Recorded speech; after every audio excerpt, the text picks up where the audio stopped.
again, everyone. Welcome to Cotton Grower Magazine's Cotton Companion Podcast. I'm Jim Stedman, editor of Cotton Grower, and I'm flying solo today as my colleague and friend Beck Barnes and his family are enjoying a little R&R at a destination or at a location undisclosed. Well, I think right now it's safe to say that cotton harvest for the 2023 season is definitely in full swing. That means there's some long days and nights in the fields while weather's cooperating, and it really has been cooperating well for the last few weeks. That also means some long days ahead at the gins. Seed companies right now are busy wrapping up their variety trials and gathering data to help determine which new varieties and technologies to put in growers' hands for 2024. So it's just a busy time all around. And we're going to take a quick look at the latest USDA crop progress numbers for cotton here in just a couple of minutes, as well as a couple of news items of interest to the industry. And then we're going to turn our discussion to soil health, which between harvest and planting is a topic that's likely going to cross through growers' minds here over the next few months. We're going to be talking with Jessica Kelton with the Soil Health Institute about their programs, some of the research they've been involved in this year, and some upcoming programs that should be of interest to cotton growers. So please be sure to stay tuned for that. But first, we want to recognize a new sponsor for the Cotton Companion. That's Vive Crop Protection. And here to tell you more about the company and how they can help enhance cotton production is my colleague Larry Allward with a custom interview with George Huckabee, who is Vive's Southern Technical Sales Agronomist. Hello, I'm Larry Allward, Custom Content Editor for Meister Media Worldwide. I'd like to welcome George Huckabee, the Southern Technical Sales Agronomist for Vive Crop Protection, a company that uses precision chemistry to develop products and technologies to increase grower return on investment, efficiency, and sustainability. George is going to answer some questions about how to achieve a good cotton crop early in the season, including controlling thrips and nematodes. First, a little bit about George. He has worked as an agronomist for several years, including the last 3 years with Vive Crop Protection.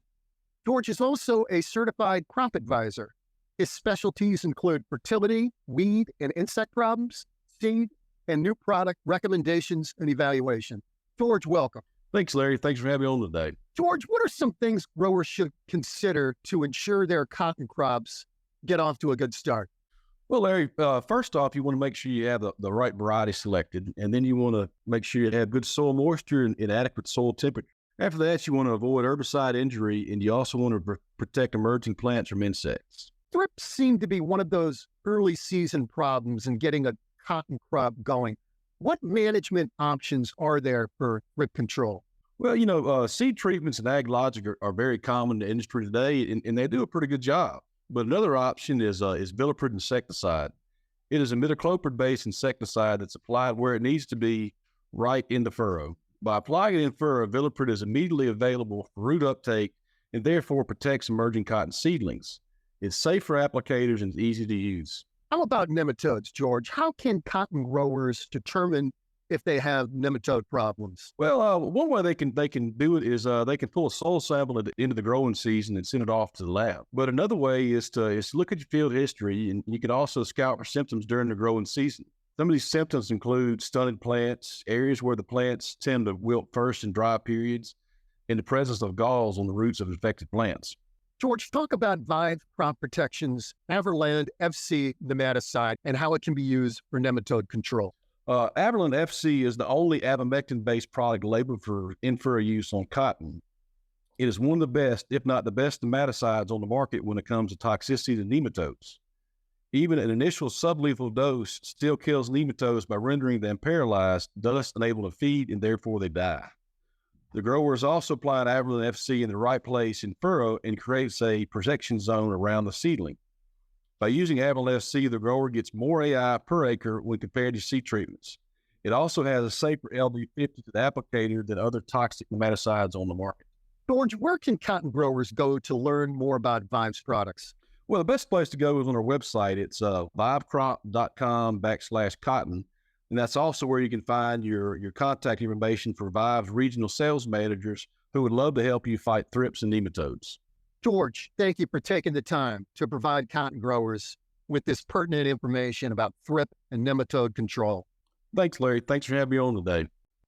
Well, thanks very much to Larry and George for sharing that information. Now, as I mentioned earlier, USDA released its latest crop progress report on October 23rd, and here's what the report said about the 2023 cotton crop. Belt-wide, at this point, 41% of the total U.S. crop has been harvested.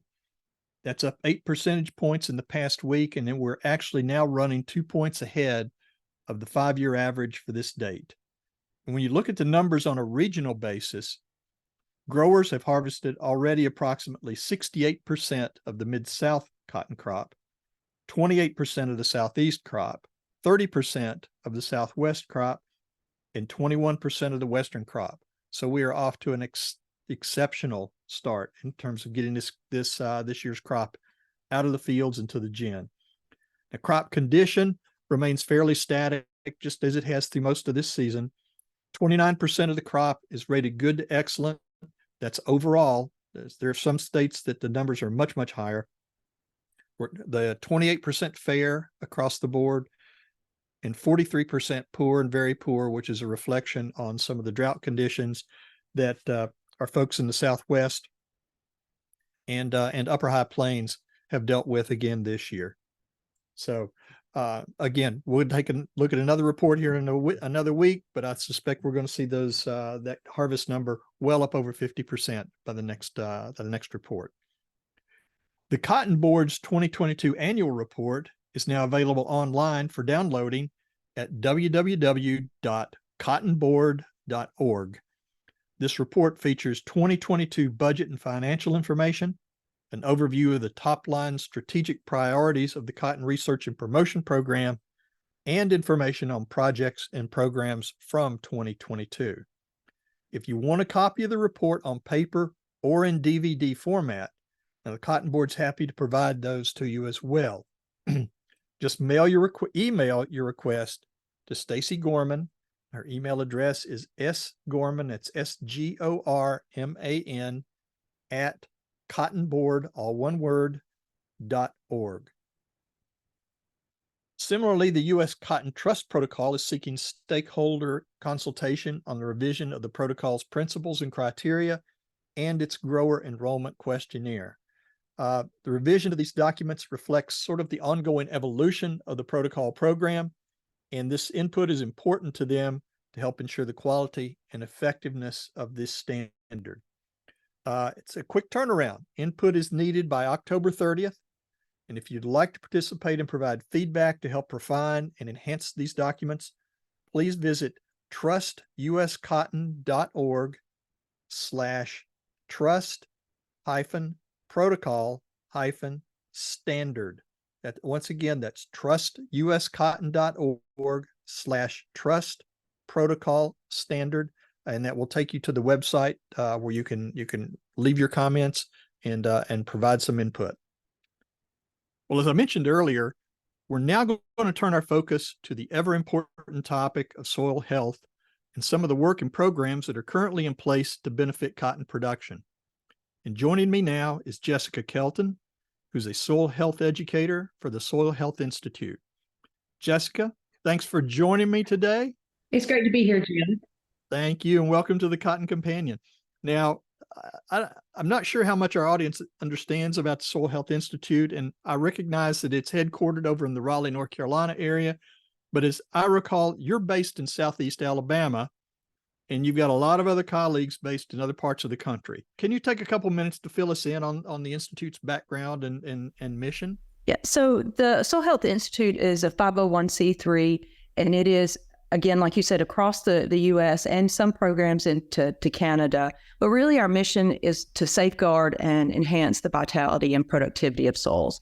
And really we're focused on doing that through research and outreach. And I get to play that outreach component, but we have a lot of brilliant soil scientists doing a lot of work in soil health. And right now they're really focused on looking at, okay, we talk about soil health, but how do we quantify it? How do we measure soil health? How healthy is our soil currently, and how healthy can our soil be by implementing practices to help improve soil health? So again, We are not just in cotton, but we are working in dairy systems, corn and soy. We are even in some potato systems throughout Canada and the U.S. But again, my favorite is the cotton programs, specifically the U.S. Regenerative Cotton Fund. Okay. Well, let's talk about some of those programs here for just a little bit.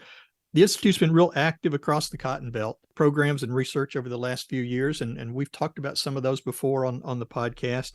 Can you give us some specifics on what the Institute's been doing in cotton and how that program is structured? Yeah, so before the U.S. Regenerative Cotton Fund, we had Healthy Soils for Healthy Cotton, and that was across the Cotton Belt. I think we are moving into year 3 of the U.S. Regenerative Cotton Fund, and really there's several components of it. Again, going back to the understanding how healthy our soils are and how healthy can they be if we implement different regenerative practices. Then also looking at the economics. I know that's a key component that sometimes is the ultimate goal, but overlooked when we're adopting practices. So we work with our economists to do some partial budgeting analysis to be able to give growers an understanding of how changing these practices can affect their net income. But again, from a regional perspective. So those are 2 components. And then that outreach component. How do we take that research and why should these practices be done to how do we implement them? And so that's the component that I work in. Again, for 3 years, USRCF has been going strong across the cotton producing states. We started, I think, in Texas, Arkansas, and Mississippi, and we've moved it now into Alabama, Georgia, North Carolina, South Carolina, and in 2024, we'll be moving into Oklahoma, Missouri, and California, and looking at some of the outreach that we can do there to help facilitate growers to be able to successfully adopt some of these practices. Now, you've got, I believe when we've discussed before, you've got several components involved in some of these outreach programs. Can you tell us a little bit about those? Absolutely. So, no one person can be an expert.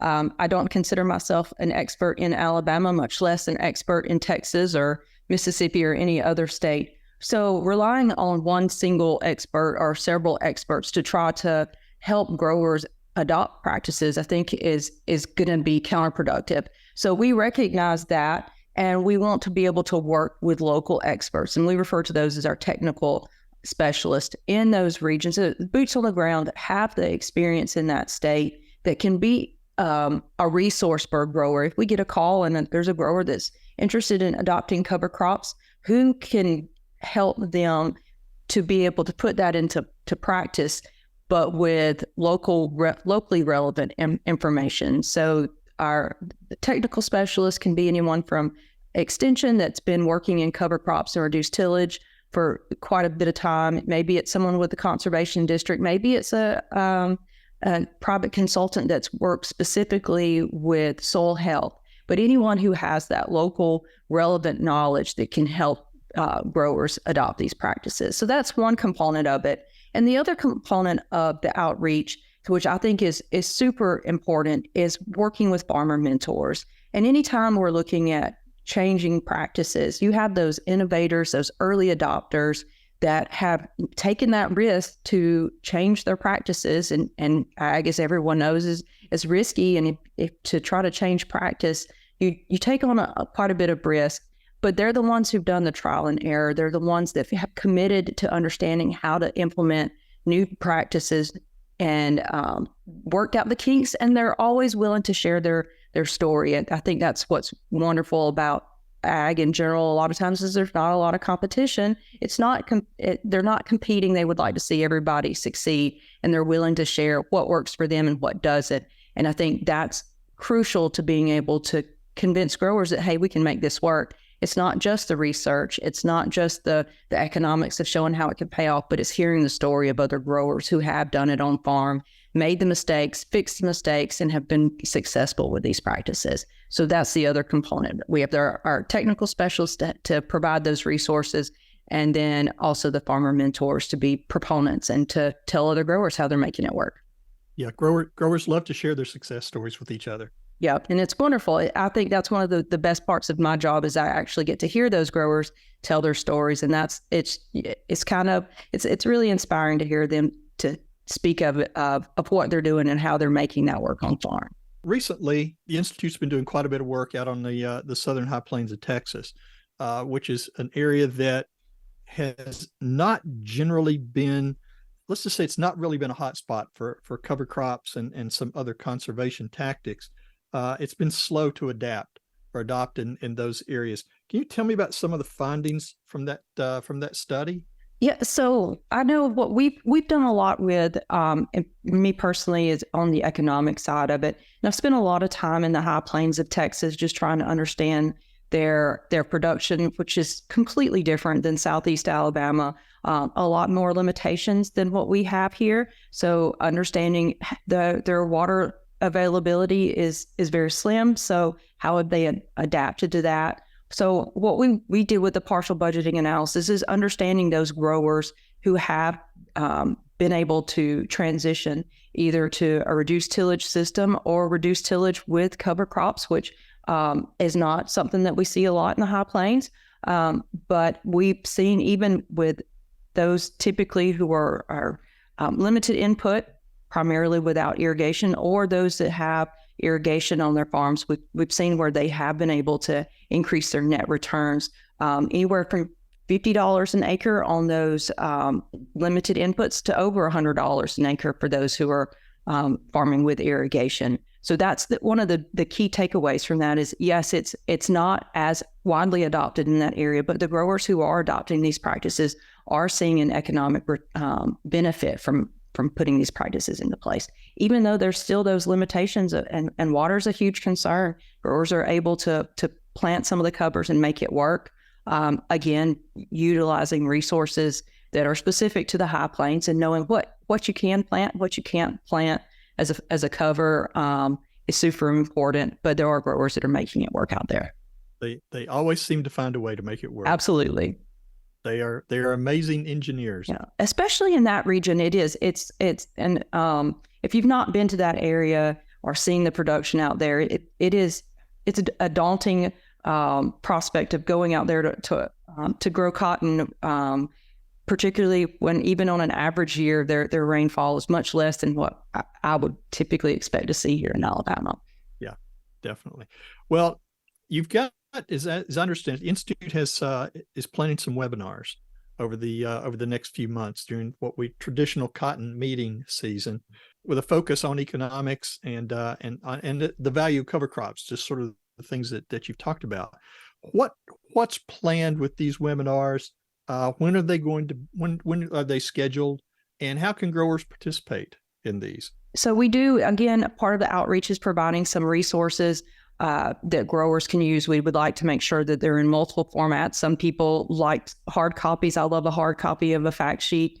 Many people prefer podcast or webinars so they can interact with the presenters. So making sure that we have those resources in multiple formats. But two of the webinars we plan are going to focus on economics. Again, when we're doing those economics, we really want them to be regionally specific. It's great to say we have economics and that overall economics, it works and you can make money, and we're looking at it across the entire cotton belt. But we know that it changes from region to region, so we wanted to be regionally specific. So our first webinar will be in the Texas High Plains, focused on the economics and the partial budget analysis. And it'll be November 16th at 12 p.m. Eastern.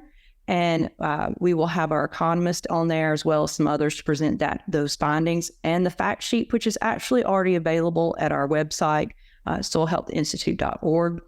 But they'll give growers and anyone else who's interested an opportunity to interact with the presenters and ask some more specific questions if they would like to. The next one is going to be economics in Georgia. So again, looking at the partial budget analysis, but specific to the Georgia area. And that one is going to be November 30th at 12 p.m. Eastern. And for anyone who's interested, they're more than happy to have you call me. I can give you my number now, or I can give it to you at the end, along with my email, and I can get you the information how to register for those two. the next session or the next series that we're planning on doing is cover crops, specifically cover crops for weed suppression. And, if you look at reduced tillage and cover cropping, we know we have a significant adoption rate of reduced or no-till across the cotton belt. But cover crops have been a lot slower to be adopted, and making sure that we have some resources for growers. And there's a lot of existing resources, but what these two fact sheets are really designed to do is kind of compile the research that's out there focused on weed suppression potential of cover crops specific to cotton. So we wanted to make sure that we could say, here's how cover crops can benefit you from soil health perspective, but also to reduce your weed pressure. But how is that working in cotton systems? So those two fact sheets we hope to have available in the spring of 2024. And when they are released, we will also have webinars that line up with both of those. Again, a different outlet for getting those resources out there and an opportunity for growers to ask questions, which I think is really great. There's a lot of times we don't always include the answers to questions that growers might have. So that the opportunity to ask the researchers or the educators specific questions, the webinars are a great opportunity for that. I understand registration links for these webinars will be up and available very, very soon. They will be. But if somebody has questions, and you mentioned your email address or phone number, if you'd like to go ahead and share that. My email is jkelton@soilhealthinstitute.org, and my phone number is 334-200-4770. And if any of that is too difficult, just check us out on soilhealthinstitute.org, and you can find a link to my contact information, or Emily Ball is the other soil health educator that works with the U.S. Regenerative Cotton Fund. So feel free to reach out to either of us. Okay, sounds great. Jessica, thank you. I appreciate your time today and appreciate you joining us to share this information. And sounds like some exciting programs already finished, or at least moving toward completion, and certainly the webinar series is something I think growers should definitely be interested in as well. And absolutely, and hopefully we will have some more economic webinars coming out specific to other states. And so if your state's not being covered at the moment, we hope to have it covered pretty soon. Sounds good. Jessica, thank you so much. Thank you.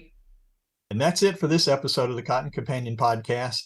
Thanks to Jessica Kelton with the Soil Health Institute for sharing some of the current and planned activities coming for cotton. A big thanks too to Vive Crop Protection for their participation and sponsorship with the Cotton Companion. And as always, thanks to you, dear listeners, for joining us. We hope you enjoyed this episode, and if you like what you heard, please be sure to spread the word and tell your friends about the Cotton Companion Podcast.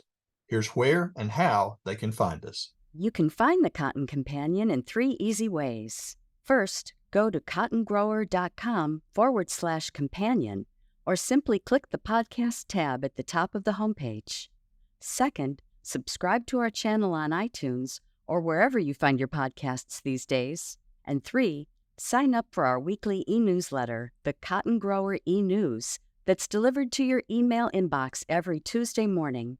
You can do that by going to cottongrower.com/subscribe.